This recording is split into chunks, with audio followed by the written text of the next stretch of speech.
Assalamualaikum warahmatullahi wabarakatuh. Balik lagi ke channel putaran kedua hari ini. Kita mau ngomongin tentang yang lagi rame, yaitu konflik Rusia-Ukraina. Nah, kali ini gue nggak sendiri, gue ditemenin sama temen gue, namanya Faisal Kemal, yang juga lagi kuliah di Rusia. Oke, abis ini kita bakal mempersilahkan dia buat memperkenalkan diri. Langsung aja. Halo semua, Assalamualaikum warahmatullahi wabarakatuh. Kenalin, nama gue Muhammad Faisal Kemal. Sekarang lagi kuliah di Rusia, lebih tepatnya kota di Vladivostok. Itu kota kecil, nggak kota kecil sih, tapi kota di bagian kanan, di bagian dekat Jepang. Sekarang lagi masih tahun kedua di sini, dan lagi belajar di di jurusan software engineer. Mungkin segitu dulu aja. Gue balikin lagi ke Aisyah. Oke, nah kita kan sama-sama mahasiswa Indonesia yang lagi kuliah di Rusia nih. Bedanya mungkin kalau gue lagi pulang sebentar kali ya di Indo. Terus kalau mahasiswa Indo sendiri yang lagi di Rusia, dampak apa sih yang kalian rasain gitu setelah pernyataan Presiden Vladimir Putin tersebut? Gimana ya, sebenarnya ya, kalau dari kita sendiri, atau pertama gue ngomong dari kota kita ya gitu, Vladivostok nih ya. Nah, kita kan sebenarnya di daerah yang sangat jauh itu, yaitu di dekat Jepang, dan Ukraina itu di daerah Eropa. Jarak dari kita ke sana aja mungkin udah tengah bumi, I don't know. Nah, dari situ sendiri sebenarnya efeknya itu nggak terlalu besar, karena seperti yang pendapat gua tadi, ini bukan full full fledged war gitu, bukan perang yang beneran perang gitu. Nah, apa sih yang kita rasain? Apa yang bisa dirasain sama masyarakat atau mahasiswa di sini, paling ya yang paling berdampak itu eh apa? Moneterinya atau keuangannya, karena efek dari agresi militer itu, atau apa tadi namanya? Yang operasi militer itu. Nah, itu berefek kepada keuangan, dan banyak negara lain kayak Amerika, Jepang yang ngasih hukuman secara keuangan ke uh, Rusia sendiri. Nah, di situ efeknya terjadi karena kayak seminggu yang lalu pas gue lagi ke kota, itu kayak 2 hari setelah kejadian mungkin ya. Nah, itu sempat hampir kayak semua ATM tuh penuh sama orang. Kayak orang-orang tuh kayak takut karena bank bakal chaos atau apa. Dan itu hampir semua ATM, semua bank itu rame sama orang yang lagi ngambil duit. Sampai itu orang-orang susah banget ngambil duit karena chaos, karena rubel turun, dan karena orang-orang takut kayak, oh ini bakal jadi makin lebih parah atau apa. Tapi kalau untuk efek lain mungkin, atau mungkin karena apa, itu nggak terlalu kerasa mungkin ya, kecuali tentang harga yang naik dan rubel yang turun gitu. Nah, untuk masalah kuliah sendiri, nggak ada yang berubah. Karena ya, kalau sempat mungkin ya ada di bahasan di dosen-dosen kayak, perang nih, online yuk. Ya, tapi jawabannya karena dari International Office sendiri kayak, kita di Vladivostok dan kita sangat jauh, jadi di sini aman. Nah, kalau kita ngelihat gitu dari kota yang dekat, karena gue sendiri punya kenalan dari Rostov kan ya, dan Rostov tuh kalau kita lihat secara geografisnya itu kan deket banget gak sih sama Ukraina kan ya. Nah, apa yang terjadi di sana? Ya, gak ada apa-apa sih. Bahkan di hari itu temen gue yang Indonesia itu pada piknik gitu, literally piknik gitu, keluar gitu. Jadi kayak nggak ada apa-apa, dan yang ya mungkin efek yang mereka rasain lebih keras gitu, karena mereka sempat ada kayak latihan sirine kalau sampai ada serangan udara atau apa. Tapi sampai sekarang belum ada gitu yang kayak beneran bisa noticeable kayak, oh Rusia diserang atau apa, itu belum ada sih menurut gue sendiri yang gue tahu ya gitu.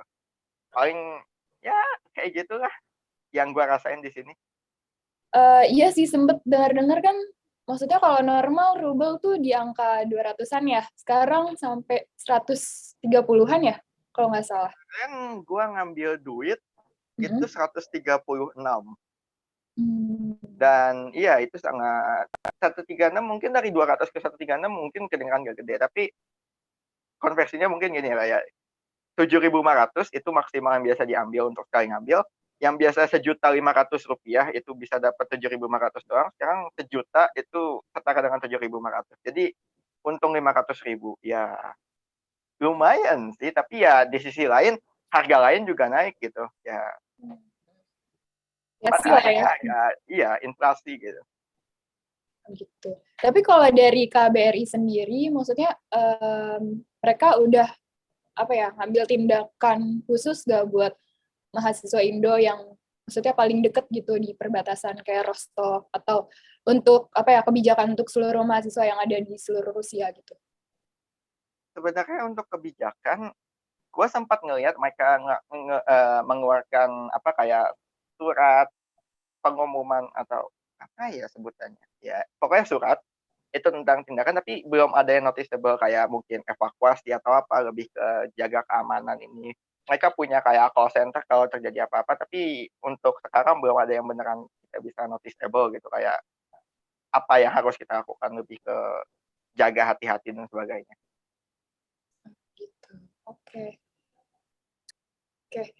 Nah, kalau boleh tahu, untuk mahasiswa Indo yang lagi di Rusia sendiri ini, apakah kena dampak juga gitu dari sisi penerbangan? Apakah kayak kita tuh susah gitu buat melanjutkan penerbangan karena ada beberapa media yang bilang katanya negara-negara Eropa tuh nutup penerbangan yang berhubungan dengan Rusia gitu.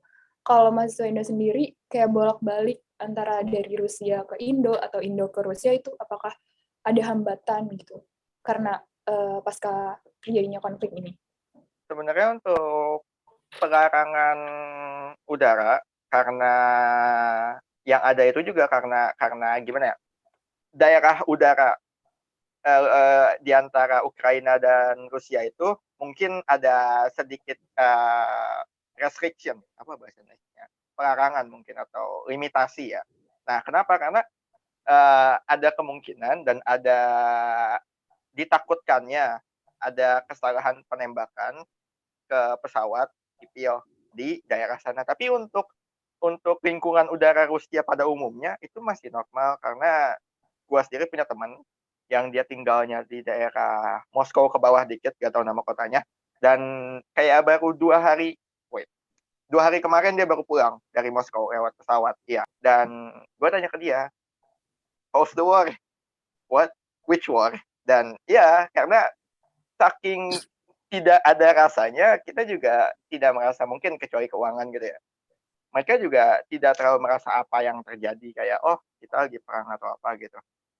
Dan kalau seandainya restriksi bagian udara, setahu gue pribadi nih ya, daerah normal masih normal, pintu masuk ke Rusia masih dari sebutan Vladivostok, dari Rusia, dari Moskow, dan dari kota-kota lain masih normal. Tapi mungkin yang terganggu bagian udaranya itu daerah perbatasan, sebutan Rostov dan sebagainya, itu mungkin agak sedikit terhambat atau ditutup mungkin.